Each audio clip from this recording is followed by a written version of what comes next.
রাজধানীর অন্যতম স্থায়ী পশুর হাট সারুলিয়া পশুর হাট এবার কোরবানির ঈদকে সামনে রেখে ভিন্ন এক পরিস্থিতির মুখে পড়েছে। সারা বছর জুড়েই যেখানে পশুর বেচাকেনা চলে, সেই হাটটিতে এবার কোরবানির পশু বিক্রি হবে না।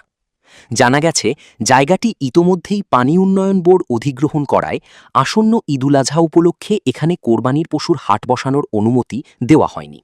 ফলে প্রতি বছরের মতো এবার আর সারুলিয়া হাটে কোরবানির পশুর জমজমাট বেচাকেনা দেখা যাবে না।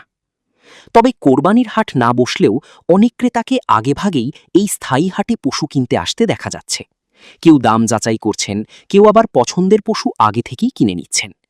একই সঙ্গে পরিবারের ছোট সদস্যদের নিয়ে অনেকেই হাটের পরিবেশ দেখতে আসছেন।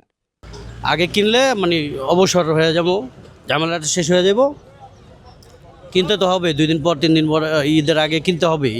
এখন যদি আগে নিয়ে যাই, মানে আগে কাজটা আগে গেল, এতে তো প্রচুর কাজ থাকে।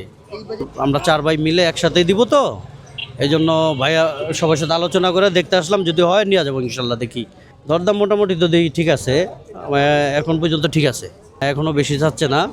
পরবর্তীতে দেখা যায় আবার কী হয় না হয়। কুরবানির উদ্দেশ্যে গরু কিনতে আসছি, কিন্তু এখন গরুর যে দাম বা গরুর যে পজিশন, পছন্দ মতন গরু পাইতেছি না, এমনকি পছন্দের সহিত গরু মিলতেছেও না। যাই মিলে দাম প্রচুর, এই জন্য বন্ধ রাখছি, যে দেখি কি করা যায়। দামও প্রচুর দাম চাইতেছে, ব্যাপারে গরু ছাড়তেছে না। হাতে সময় নেই, ব্যবসা বাণিজ্য করি, হাতে সময় নাই, এই জন্য জায়গা আছে রাখার, এই জন্য কিনতে আসছি। দেখার জন্য আসছি, দেখি হাটের কি অবস্থা। আমাদের এলাকায় এই হাটে অনেক দূর দূর থেকে মানুষ আসে। আমাদের সারুলিয়া হাটটা অনেক জনপ্রিয় হাট।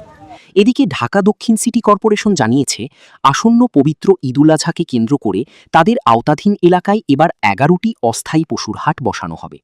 এসব হাটে কোরবানির পশু কেনাবেচার প্রস্তুতিও ধীরে ধীরে শুরু হয়েছে। তবে এখনও রাজধানীর বেশিরভাগ অস্থায়ী হাট পুরোপুরি প্রস্তুত না হওয়ায় অনেক ক্রেতাকে আগেভাগেই বিভিন্ন স্থায়ী ও অস্থায়ী বাজারে ঘুরতে দেখা যাচ্ছে।